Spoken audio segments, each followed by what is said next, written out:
Atención con esto, en 14% subirían las cuentas de la electricidad de los clientes de menor consumo, que representan cerca del 90% de los clientes domiciliarios, según las proyecciones publicadas por la Comisión Nacional de Energía. Vamos a abordar esta situación. Estamos para esto junto a Marco Mancilla, secretario ejecutivo de la Comisión Nacional de Energía. Muchísimas gracias por estar con nosotros y bienvenido. Buenos días. Gracias a ustedes. Buenos días, Carla. A ver, ¿por qué tienen que subir las cuentas de la electricidad? A ver, le explico quizás desde el Eso. comienzo. La Comisión de Energía emitió un informe preliminar de tarifario del precio de la energía, que es una de las componentes de la cuenta final. La otra son distribución y transmisión.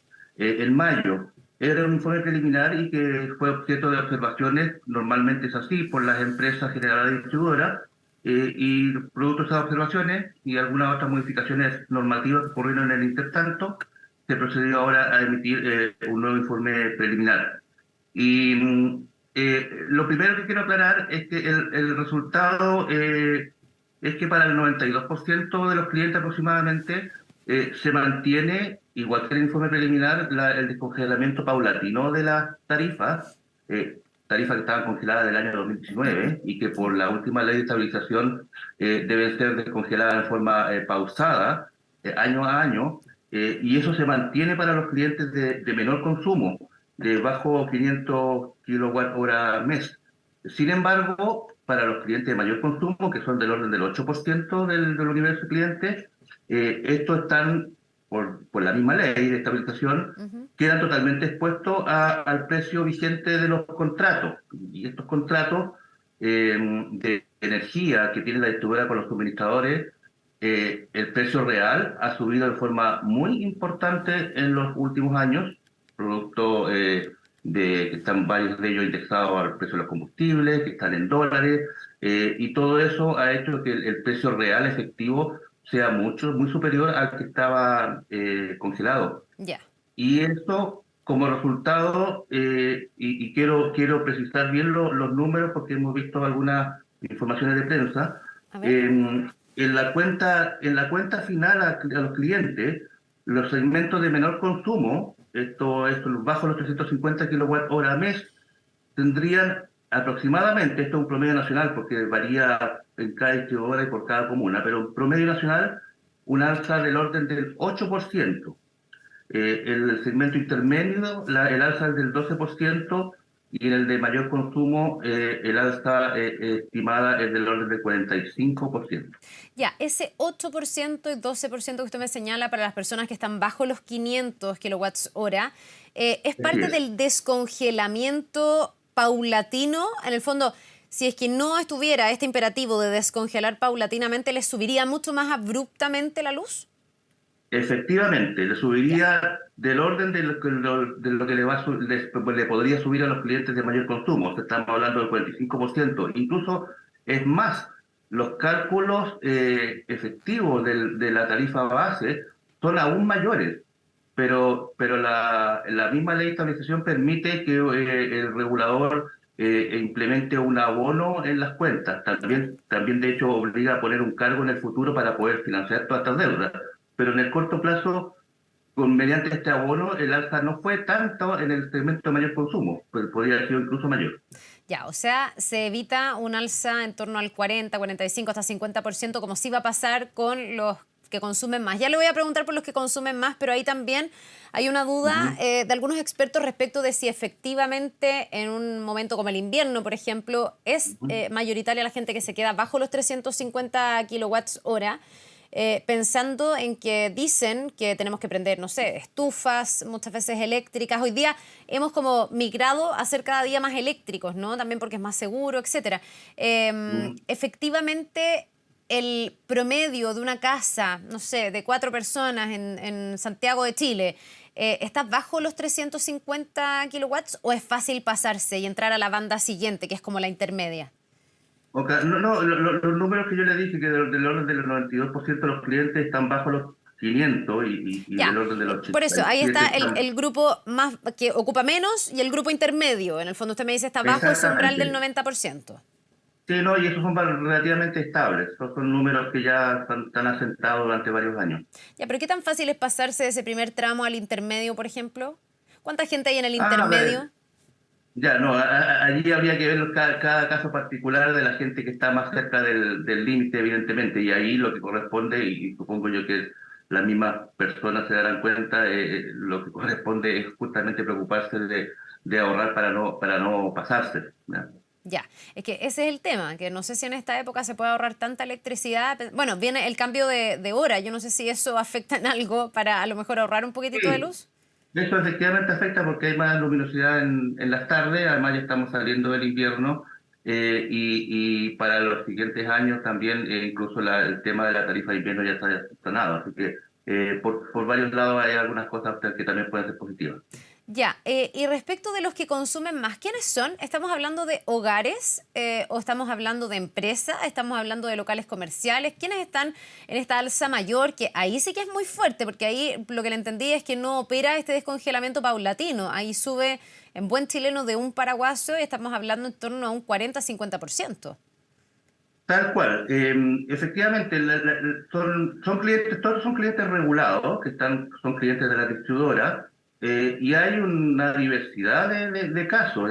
Hay clientes individuales que consumen harto, porque probablemente tienen hartos artefactos y hacen un uso excesivo de la electricidad. Pueden haber también clientes de multihogares conectados al mismo medidor, y también hay varios comercios, pymes o industrias pequeñas. El detalle, el catastro, en realidad la CNE no dispone de eso, pero eso es lo que las cifras de otros organismos nos muestran. Aquí el rol de la comisión es informar esto y finalmente entiendo que va a depender del Ministerio de Energía, ¿no? Porque ayer aclaraban y decían, mientras nosotros no firmemos un decreto, esto no va a entrar a regir. Todavía no podemos decir cuándo empieza a regir esto, ¿o sí? Efectivamente, esta es una más de las etapas de los procesos tarifarios. Tiene un informe preliminar, luego de las observaciones de la industria hay un informe definitivo de la Comisión de Energía, ¿Ya? y ambos informes son informes técnicos que sirven de insumo para que el Ministerio de Energía dicte el respectivo decreto tarifario. Y solamente una vez que ese decreto tarifario está dictado, y luego está tomado de razón por la Contraloría General de la República y publicado en el Diario Oficial, solamente allí se hacen efectivas estas variaciones en las tarifas, no antes. Ya, y lo que pasa es que también ha dicho el gobierno que está buscando algún mecanismo para poder paliar estas alzas. ¿Aquí se podría aplicar algún tipo de subsidio, por ejemplo, o no hay nada que hacer y esto tiene que entrar en vigencia? Además, me imagino que va llevando un nivel de rezago, porque al final lo que estamos haciendo es ir No. chuteando como las alzas un poco hacia adelante. Usted me decía que eventualmente, más adelante, esto se tendría que recuperar. Sí, a ver, partiendo por lo último, efectivamente lo que el mecanismo de estabilización hace respecto al descongelamiento es ir sincerando de a poco las tarifas, al menos para los clientes de menor consumo, tal como decía usted, para los de mayor consumo esto es más inmediato. Eh, y hay que sincerarlo porque hasta el momento se ha acumulado una deuda con las generadoras y una deuda que en el fondo la tienen los consumidores, la tenemos todos. Claro. En el primer proceso, en el primer mecanismo del año 2019, se acumularon 1.350 millones de dólares de deuda. Y ahora estamos muy cerca de llegar al límite que estableció la ley de 1.800 millones de dólares adicionales de deuda. Todo eso va a tener que ser pagado en algún momento en el futuro. La ley establece un plazo hasta el 2032, por lo tanto esto va a seguir de a poco hacia adelante. Y efectivamente el Ministerio de Energía está muy al tanto de esto, muy consciente. Esto fue informado debidamente al Ministerio justamente porque ellos tienen que emitir el decreto, y el ministro Pardo ayer mismo anunciaba de que se está estudiando medidas complementarias regulatorias para ir en ayuda de los clientes más vulnerables y de algunos otros que estimen ellos en forma focalizada. Ya, esas medidas, ¿qué podrían ser? Me imagino que seguir chuteando esto y dejar la alza para más adelante. No, O subsidios, ¿o no? mire, la verdad es que no me toca mucho pronunciarme al respecto. Nosotros somos el organismo regulador técnico que aplica las tarifas. Las políticas públicas las define el ministerio, pero entiendo que varias de esas alternativas que usted menciona están dentro del análisis. Ya. ¿Qué es lo que determina, Marco, el precio de la electricidad? ¿Por qué estamos con un precio de la electricidad que va al alza? Yo no sé si en algún momento esto se va a estacionar, si en algún momento uno puede soñar con que baje, porque si vamos sumando y sumando todas las cosas que van al alza, a las familias se les está poniendo súper cuesta arriba. Y esto es bien básico, porque la electricidad, como le decía, se está ocupando para tantas cosas. Así es.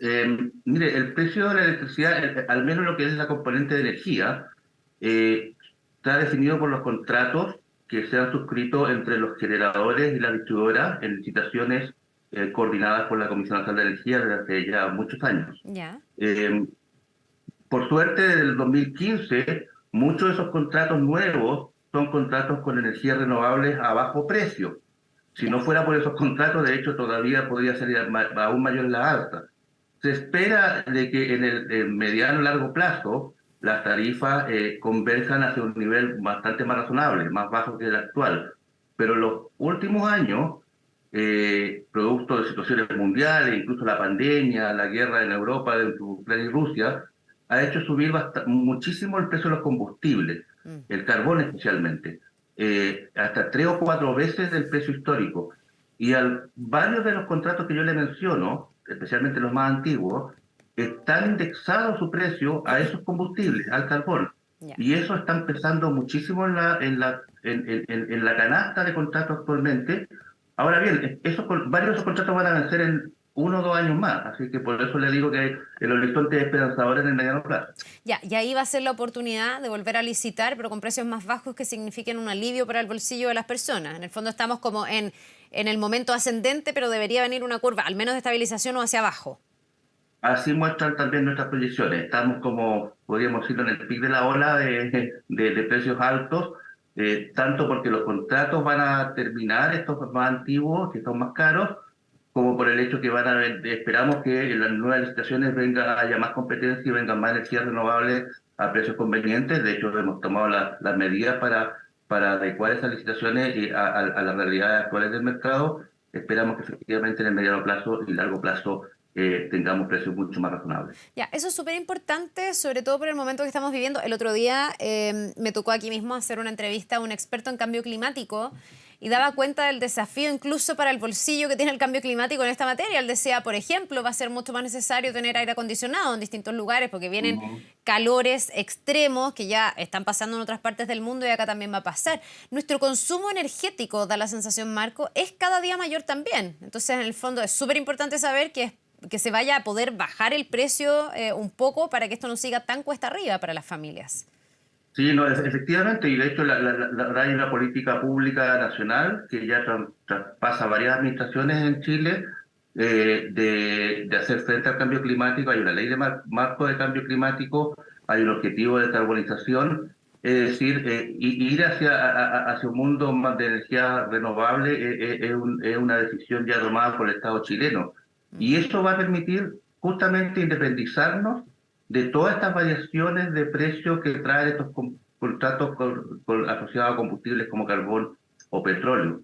Vamos a estar en mucha mejor posición, pero obviamente llegar a eso todavía hay varias cosas que hacer porque hay que adaptar también el sistema eléctrico en general y además incluso a nivel de distribución para permitir justamente o facilitar que el consumo eléctrico sea mucho más masivo que el actual. Marco, algo que tocamos tangencialmente, pero que también me gustaría preguntarle más allá de esto, porque no le puedo preguntar a usted cuándo va a entrar en vigencia ni cuándo va a subir la cuenta de la luz, eso va a depender del gobierno y de este decreto que firme el Ministerio de Energía. Lo hablamos muy al pasar, pero yo le preguntaba por el cambio de horario que se va a realizar este fin de semana. Entendemos que en algún momento el cambio de horario tuvo como uno de sus argumentos el tema energético, el poder ahorrar electricidad, etcétera. Hoy día, ¿tiene algún impacto real? Usted me decía que en el fondo, en el hábito de la familia, sí. O sea, si vamos prendiendo menos luces en el día, debería en la cuenta notarse una baja. Pero a nivel país, ¿esto tiene algún impacto en materia energética? Si estamos en horario de invierno o en horario de verano. Mire, para serles sincero, nosotros en la CNE no hemos hecho estudios al respecto. Entiendo que el Ya. Ministerio de Energía ha hecho estudios últimamente y efectivamente todavía tiene impacto en el consumo eléctrico, pero claramente mucho menos que lo que tenía hace 20 o 30 años, cuando la gran mayoría de la iluminación que usaban los hogares y en realidad todo el país era basada en ampolletas incandescentes. Eso ya no es tan determinante y mucho más determinante el uso de otros artefactos y aparatos eléctricos. E incluso eso se ve que está más distribuido ahora durante todo el día y no solamente en el atardecer o en la noche. Ya, para finalizar, porque usted me dice, ay, sé que voy a ir a una cosa un poco doméstica para lo que hace la comisión y me disculpa, pero también pensando en nuestra audiencia, usted me dice, hay algunos electrodomésticos que en el fondo sí tienen un impacto mucho mayor. Las estufas eléctricas tienen un impacto importante en el consumo energético, pensando en que deberíamos, de aquí en adelante, usarlas menos y ahí también venir a lo mejor una baja, no una baja en la cuenta total, pero sí que el alza se vea más moderada. Eh, sí, pero ojo, que todo depende del tipo de artefacto, de aparato.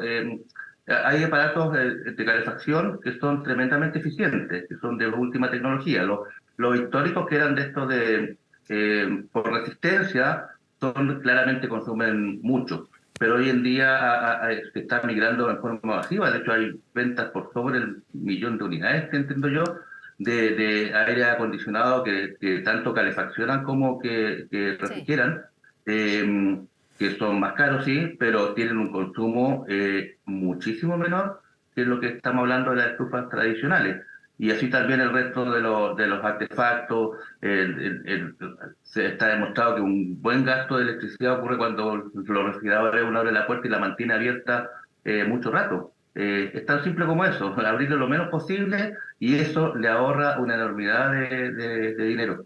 Lo mismo que mantener enchufado cargando aparatos electrónicos cuando ya están cargados, por ejemplo, también tiene un consumo que se llama vampiro que también está permanentemente allí absorbiendo electricidad, consumiendo electricidad. Entonces, Ya. hay medidas bien precisas. De hecho, el Ministerio de Energía tiene algunas guías y lineamientos para eso y tiene algunas campañas para incentivar el uso eficiente de la energía. Ya, pues esperemos que estas alzas cuando lleguen acompañadas de todas esas campañas, a ver si podemos ir ahorrando un poquitito en nuestras casas pensando en que el impacto sea menor en el bolsillo de las familias que con mucho, mucho esfuerzo están pagando tantas cosas que van al alza, entre otras la cuenta de la luz. Que le vaya muy bien, Marco Mancilla, secretario ejecutivo de la Comisión Nacional de Energía. Que tenga un Muchas buen día. gracias, Carla. Igualmente. Nos Hasta vemos. luego.